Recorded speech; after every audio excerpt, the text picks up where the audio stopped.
In this day 1 tutorial for Oxygen Not Included, I show you how to make your first 2 rooms and get your first achievement. So without further ado, let's get started.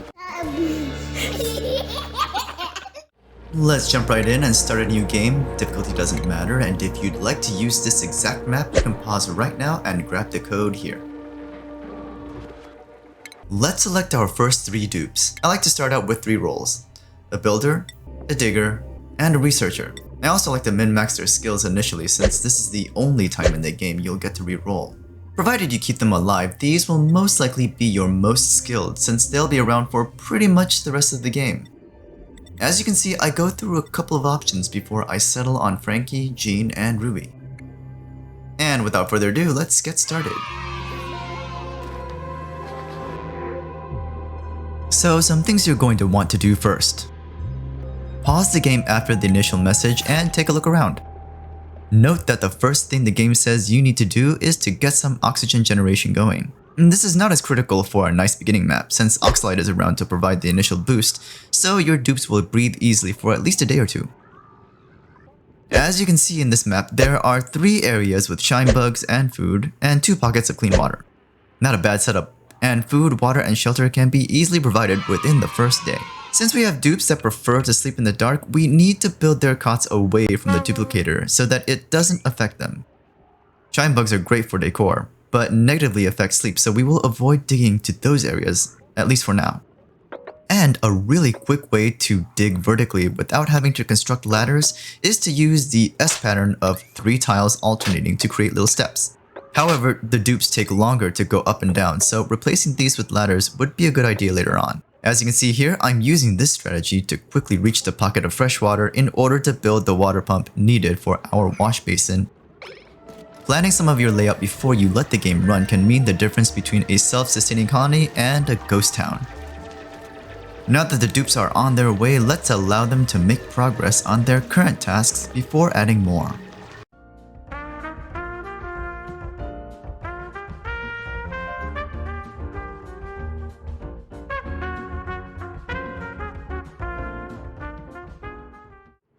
Okay, as you can see, we've made some progress in excavation and now have enough materials to build cots for all 3 dupes. Note that the printing pod provides light in its immediate surroundings, so we want our barracks to be away from that area.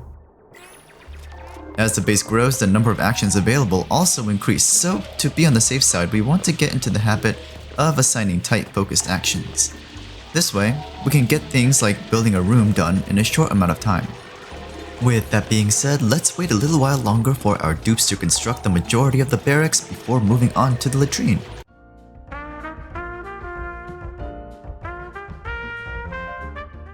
Alrighty, the cots are done and Frankie is getting close to the water, so let's go ahead and add a pitcher pump.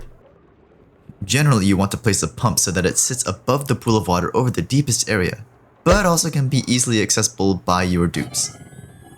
As a precaution, we assign Frankie to excavate some space around the pump. With the imminent availability of water, let's add the latrine next. You want enough room so that there is at least an outhouse for each dupe and at least 1 wash basin. Since they occupy 2 tiles each, that's 8 tiles wide. We also want the latrine to be close enough so that they don't have to go far to relieve themselves. Let's let them continue on now that they have their new assignments. Oh, and an important note about sand tiles: sand will fall and entomb any furniture you have beneath it, so be careful if you're digging under a pool of liquid or an area with furniture. In this case, the new cots are over a bunch of sand, so we decided to put in sandstone tiles where the sand was.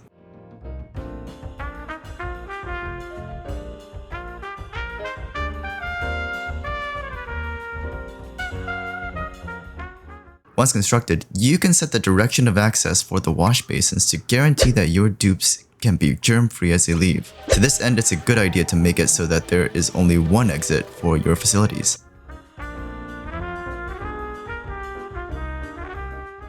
It's just about time to place the outhouses for our latrine, so let's pause here and plop them down. Since we'd like to have the pitcher pump up and running first, let's bump the priority up for our dupes so that they get that done before anything else. As you can see, we can set it so that an action is very low priority at 1, to highest priority at 9. The exclamation marks will set the action as critical and your dupes will hurry over to do it. This emergency priority setting should only be used sparingly since it raises stress.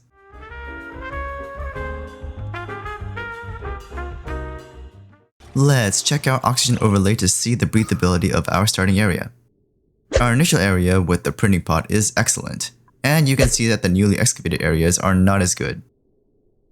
You can see that the lower levels are mostly carbon dioxide at the moment.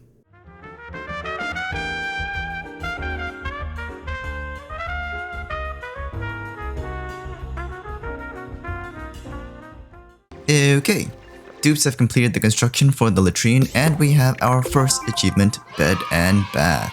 As you can see, you only need a bed for every dupe and one toilet to get it. For the rest of the first day, we're going to finalize the room construction by sealing off the 2 areas. We'll set a wash basin at high priority to get some water delivered so that it's functional first. We'll also plop down one more outhouse so that everyone has their own for now. In order for the colony to have a food source, we will need to construct farms. There's more than enough time at this point for us to excavate a little to the right. This way, we can push for access to the 2 areas where there are food and seeds available.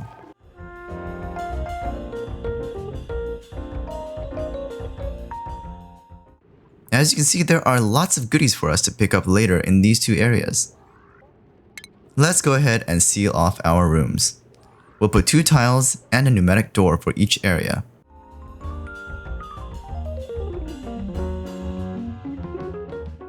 And there we are, an official latrine and barracks on day 1.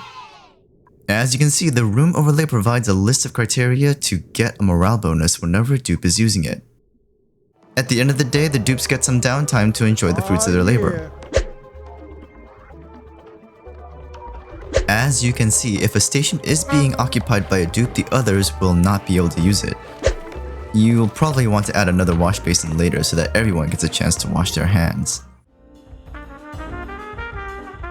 And the first day is over, so everyone goes to sleep. I hope this first day tutorial helps you get your colony going. This is phatbeetz, signing out. Bye.